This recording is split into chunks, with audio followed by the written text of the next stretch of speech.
Hey there, Minnesota Vikings sports fans. You are listening to the Purple People podcast.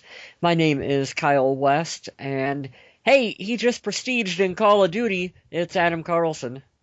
I haven't been playing that in a while, sadly. Plants vs. Zombies and Titanfall have taken up a pretty good amount of my time on the old Xbox. Couple good games to be playing. Oh yeah. But something that's even closer to my heart, closer than the Xbox, is the Minnesota Vikings. And that's what we're here to talk about.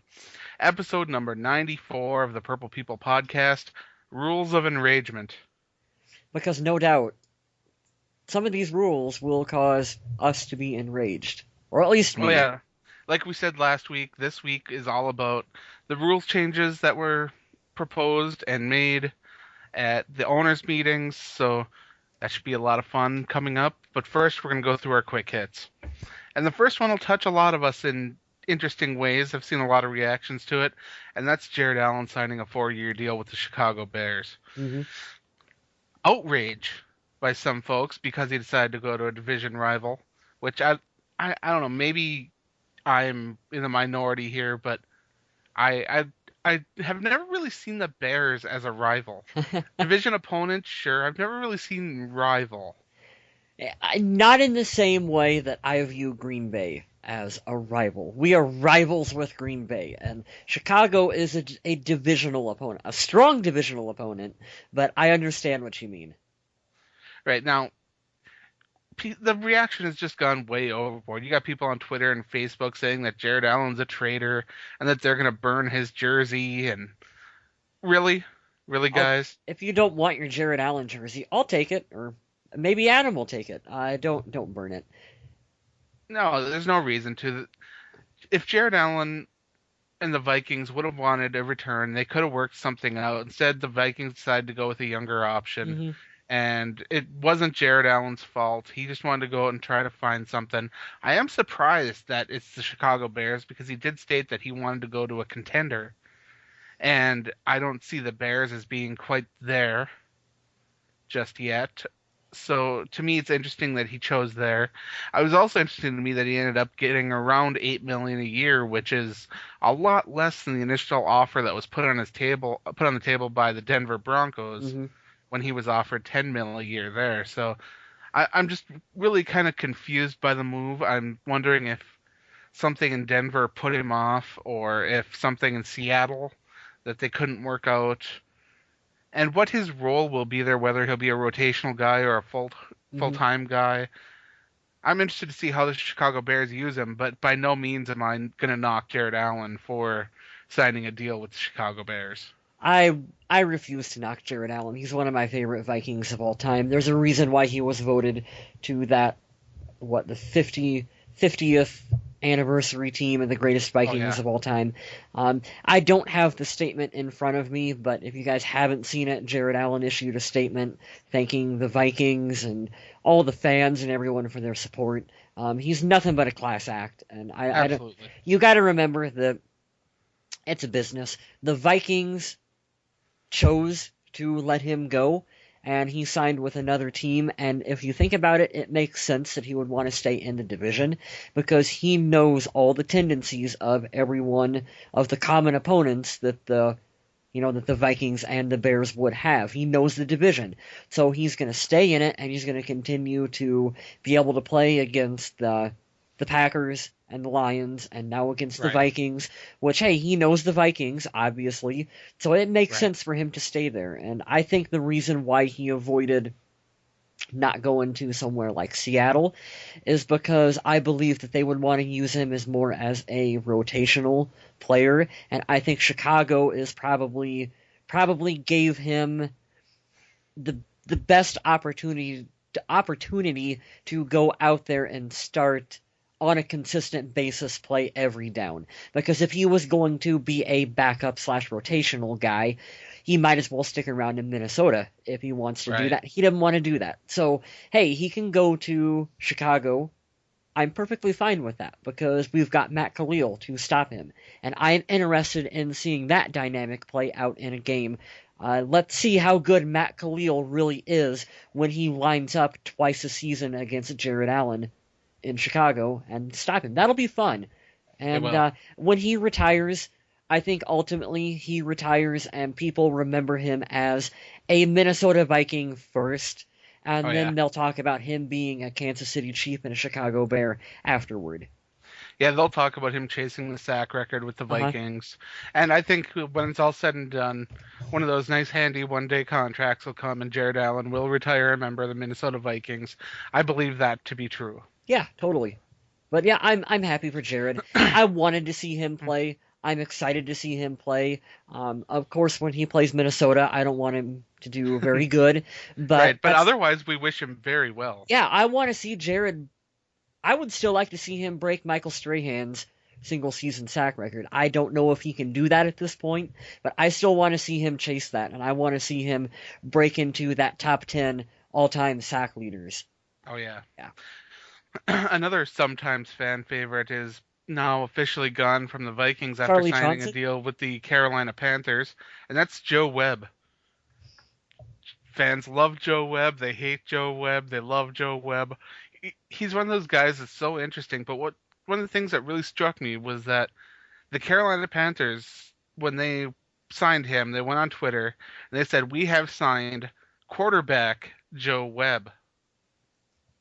So that's a really interesting development because we we know Joe Webb wants to be a quarterback, and then he made the transition to wide receiver to make it more possible for him to stay on the roster last year. Hmm.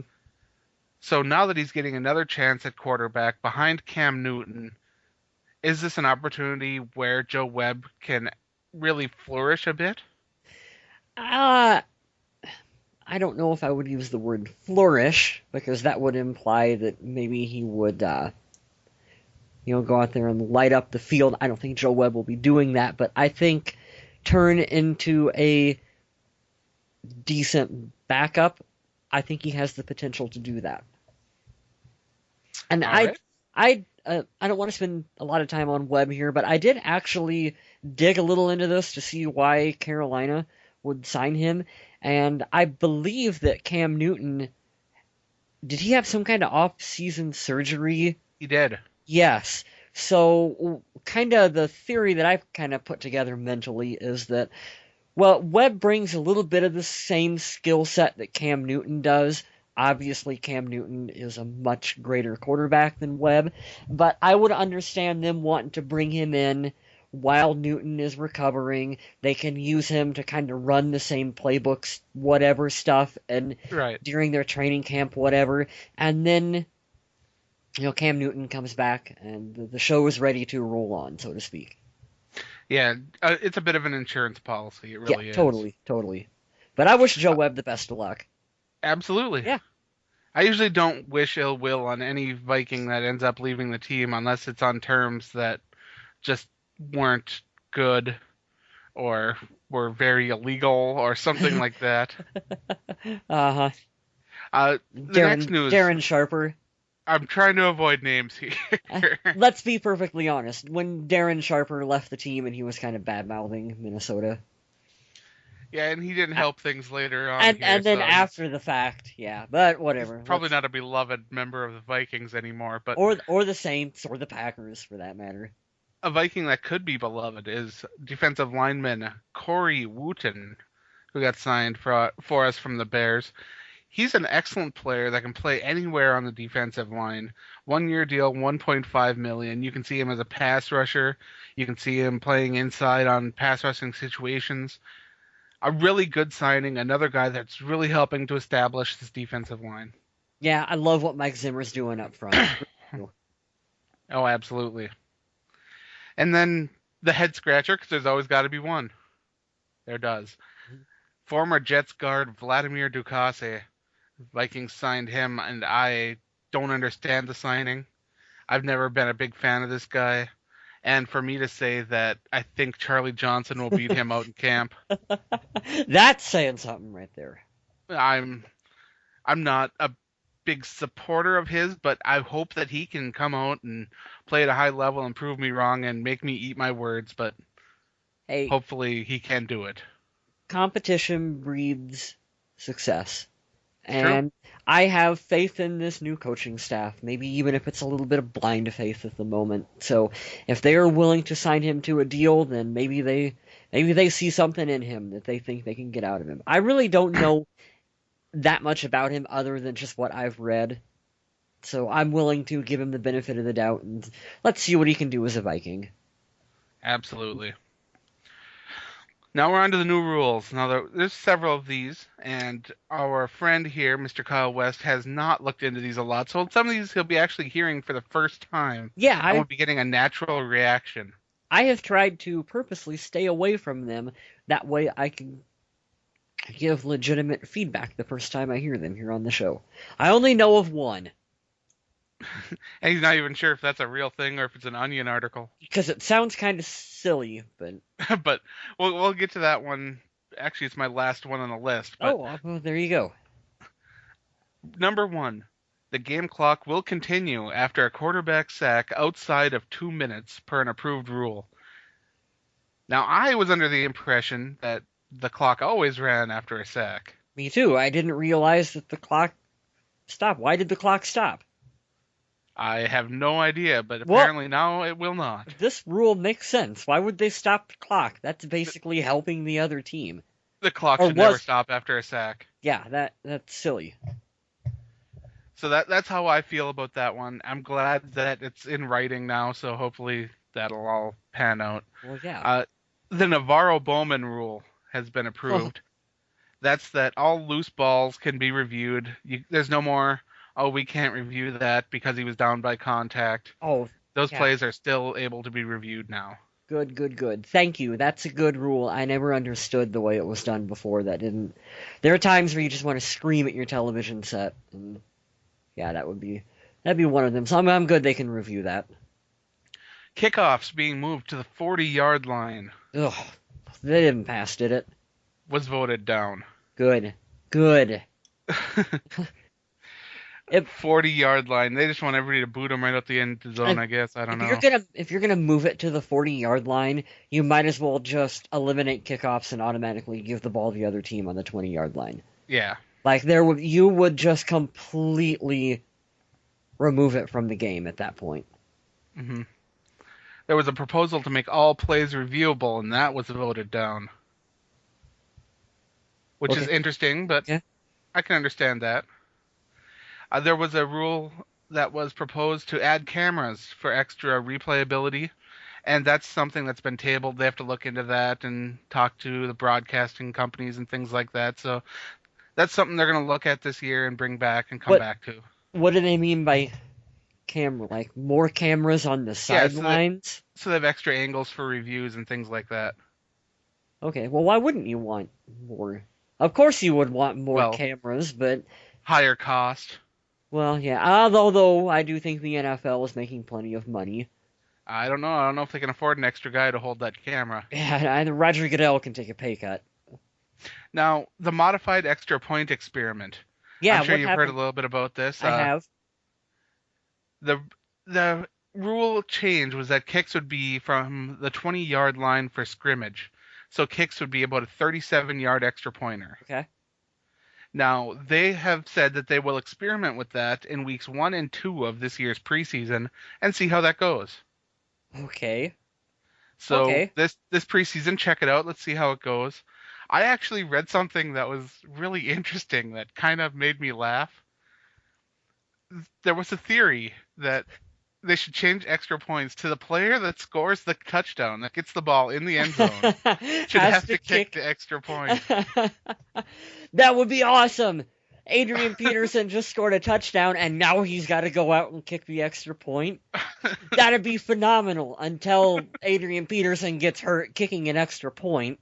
Right. But, so they're going to experiment with it week 1 and 2 of the preseason. Right. If they like it, is that something they can then implement like week 1 of the regular season? I'm not sure. I haven't read that much into it. Or is it like, well, they want to check out? Well, we like it, and then maybe 2015 season they implement it. I'm not sure the timetable on it, but I'm glad that it's something they're actually looking into. Well, I would imagine that moving the extra point back that would be a good thing because it is automatic and pretty. Yeah, they're adding 18 yards to the extra point by doing this. Yeah, that makes it a tad bit more interesting. I would be for that. It's a pretty significant chunk. Yeah. All right, now Now, overtime in the I preseason. Oh, pause. I have a question. Going for two, if they move it back, if you elect to go for 2 points, you get it at the 2 yard line. 2 yard line. Okay. Yep. Okay. That I was gonna. Well, would that be back further? But no, 2 yard line. Okay. Oh, trying to score a 2 point conversion Two from point. 20 yards out. That'd Yeah, be I was like rough. that wouldn't make any sense. But okay, I follow. Oh yeah.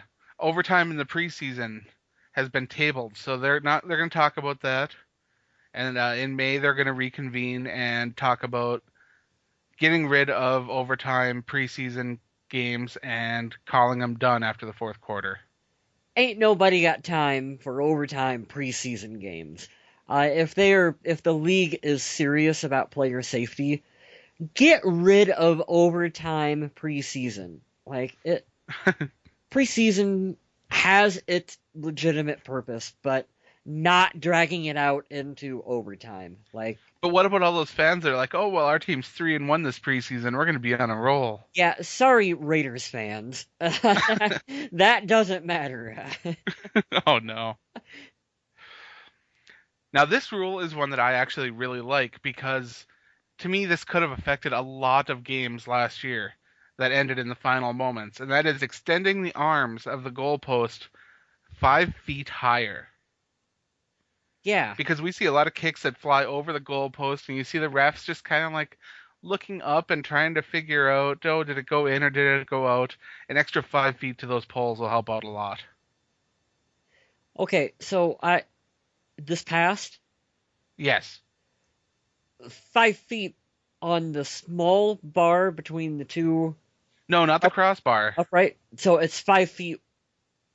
I Five don't feet higher. follow 5 feet higher. Yes, So they the haven't. length of the crossbar has not been affected. Okay, so they haven't changed it like this way or that way. Up. No, Yeah, the width of the goalpost so it's will the stay the same. same, just Okay. the height. Okay. See, when that's the one that I had read earlier, and I for some reason thought that like the lower bar had been raised up 5 feet, No. and I was like, what? Why would they do that? They have to buy whole new goalposts. But Nope, it'll just elongate the arms of the current one's 5 feet. okay, yeah, that one I do understand because you are right. There are a lot of field goals that go they sail clear over top of them, and sometimes you can't tell. You can't tell where the ball is because it's clear up there. So yeah, I get it. That makes sense. Expanded review proposals voted down, and there were some pretty interesting ones. There was one proposal that when referees were under the hood, they could communicate with the head referee's office in New York to try to establish what call should be made. And to me, if you're going to do that, why not just have the person in New York radio down and tell you what's going on? Yeah, why not have the replay official be somewhere else? What's the point in going under the hood at all when you got a building full of people checking it out? So that was voted down. That's something that isn't going to happen. Yeah. We'll still see the sideline where the referee will go under the little piece of cloth so you can't see him looking at the screen. even though what he's looking at is now up on every jumbotron. Right. It's the thing. We still got to put the hood around him. Yeah, you can't see what he's doing. Yeah. Maybe you don't want to know. No. Maybe he's playing Tetris underneath that thing. The proposal for expanded rosters has been tabled for Thursday games, which I think that honestly it should be for every game.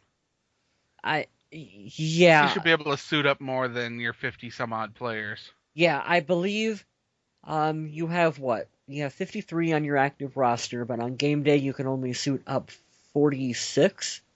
Yeah. What were they trying to expand it to? I can't recall what the proposal was. Yeah. I believe that if you have 53 players on your roster, you should be able to suit all 53 on game day. I really don't get why you can't suit everyone up on game day. There was also a proposal that I don't have in my list here to add an extra player to the IR designated to return, but as far as I know, that has also been voted down or tabled, so it's not something that was approved. Didn't I read something about expanding the practice squad? Yes, and that was also not granted. It was either tabled or voted down. Yeah, see, I would be in favor of putting more people on your practice squad. Oh, sure. It's what, eight people right now? Give more guys Yeah, opportunities to make I'm their way up through the team. big fan of giving more people, more good football players, jobs and opportunities. So I Definitely. would be for expanding. I'm for expanding the practice squad, and I actually think that the 53-man roster should be bumped up to 55. That's what I I could would. understand that. I would bump it up to 55, and then say you can dress 53 on game day. Yeah. That's All right. And the final rule that was changed. Dunking the ball over the goalpost after a touchdown is now a penalty. It is a penalizable offense. It can be 15 yards for unsportsmanlike conduct. Unbelievable. But I heard about this one too. I do understand it because of what happened with the Jimmy Graham incident, Yeah, where he broke the goalpost. where it took a pretty good rocking and came on level. And I understand that that was a big waste of time, and there was dead air time in the game there, and they might have lost some viewers, maybe lost some commercial money. And still, I don't know. To me, taking away any kind of celebration is kind Silly. of weak. But it's like I believe Bud Grant used to say, "Pretend like you've done it before. Go out there, do your work, and pretend like you've done it before.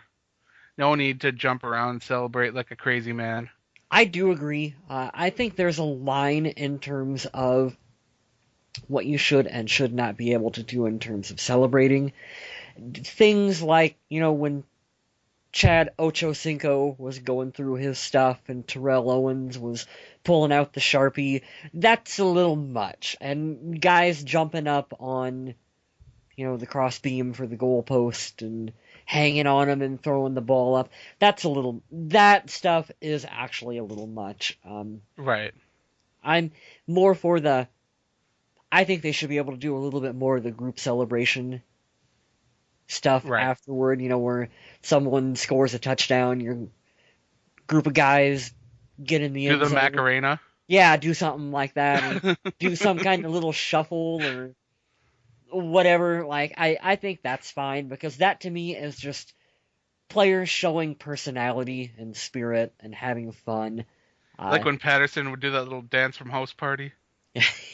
yeah, Crazy kids, I I'm tell a you. big fan of Cordero Patterson. He does the low five where he runs up, does the low Oh yeah. five people. That's awesome. I've started doing that to people at work. Oh no. We run around and do the low five now. Well, that's all I've got for this week. Do you have anything else you wanted to add in? No, I don't. Looking forward to draft day getting here. Absolutely. Already getting hotel rooms reserved for Mankato. So Great, great, before great. I like before the sounds of long, that. yeah, me too. I'm excited. And that'll do it for this week. I'd like to thank everyone for tuning in. Remember to check us out on Facebook and Twitter. And remember to stay classy, Minnesota.